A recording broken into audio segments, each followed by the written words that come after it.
মহাকুম্ভ থেকে যেদিন ফিরে আসি সেই দিনই আমাদের একটা নিমন্ত্রণ ছিল, আর নিমন্ত্রণটা ছিল আইবুড়ো ভাতের।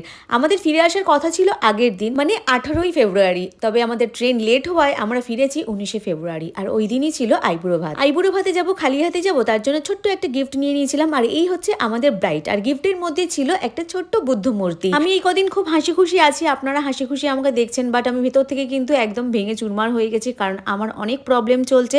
সেটা শেয়ার করবো 16 তারিখের পরে, আপনাদের সঙ্গে শেয়ার করে দেবো যে আমার প্রবলেমটা কি চলছে। তার আগে আপনারা দেখে নিন আইবুড়ো ভাতের মেনুতে কি কি ছিল। তো প্রথমেই দিয়ে দিয়েছিল এই যে খাবার প্লেট, জল, ন্যাপকিন, হাজমোলা, তারপরেই চলে এসেছিল রাইস, তার সঙ্গে ছিল শাক ভাজা। শাক ভাজাটা ভীষণ টেস্টি ছিল, বাদাম দিয়ে সুন্দর করে ভাজা ছিল।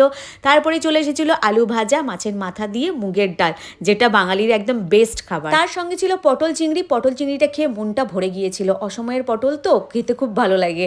তারপরে দিয়েছিল কাতলা মাছের কালিয়া, তার সঙ্গে চলে এসেছিল স্যালাড। স্যালাড পাতে পড়েছে মানে চিকেন তো আসবেই। তো তারপরেই চলে এসেছিল চিকেন নিয়ে নিয়েছিলাম 2 পিস। এবারে চিকেনটা গপ গপ করে খেয়ে নিলাম। তারপরেই চলে এসেছিল চাটনি, পাঁপড়, মিষ্টি, সন্দেশ। মিষ্টি আর সন্দেশটা আমি অ্যাভয়েড করি, আমি একদম খাই না, খেতে আমার অ্যাকচুয়ালি ভালো লাগে না। তারপরে পায়েসটা এসেছিল, পায়েসটা নিয়েছিলাম, খেয়েছি।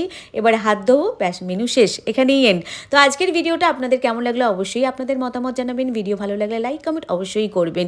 ওকে, বাই অ্যান্ড টেক কেয়ার। ভালো থাকবেন সবাই, শুভরাত্রি।